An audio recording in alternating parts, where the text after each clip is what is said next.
Gabina pwede mo na ito po siya may emotion mo na pula FM ng banduan na sir na kauna ni Ndendre Manda kay Central Rental sa po ka na rusun ko dito minichi me ba na koloko. Ni sabula. Oya wa ti soni dalai. Gonga emotion don.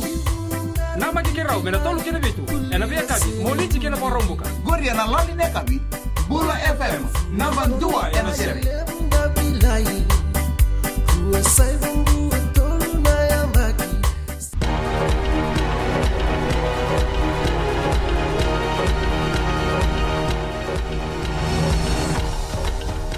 Ni sambulo binaka sei koengo na Vakaleleka ni nonde tukutuku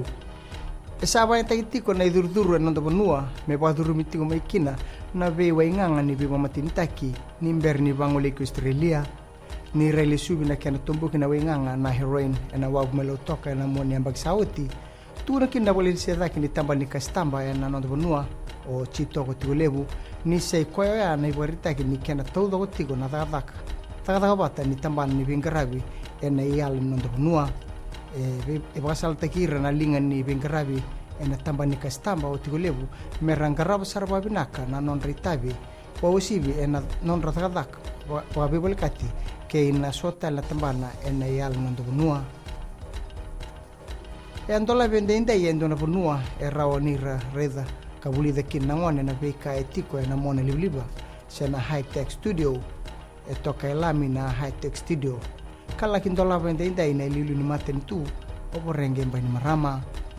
rao mena toru wakikina bengarabi ni 3D engineering, robotics, video gaming, making tools, photographic, audio kena video production, wakin na 3D printing kena bungatale tukuno mbani marama ni toko na walebu na beka esa sangataki membaletir na kawa ni bonuongo ena besinga ni mataka.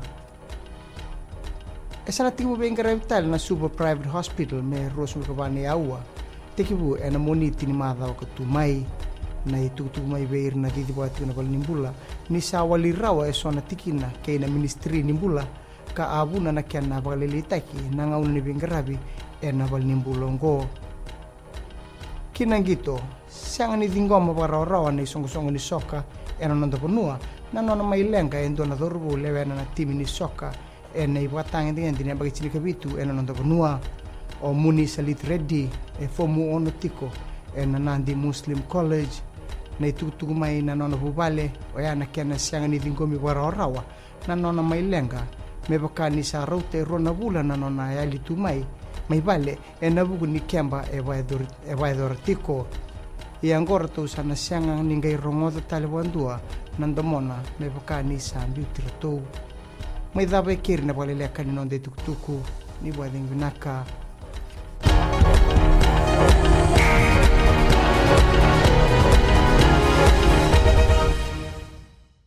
Saruandoro na kaloko na Radio Fiji 1 ando may wiki na buongga ni Binyano. Nisambolo binaka na ngono boro tagi ni rongo sere na ngono ni Ndreko Malolo. Nisambolo binaka oye wa meli kilangi. Ningi na magati umena nongo bengerawi mai na moni tiki na warombuka na rua kina bana kaloko na ngono ni rongo mani besana. Waki na wono na ngono ni rongo sere na Radio Fiji 1 na ndo may wiki na buongga ni Binyano.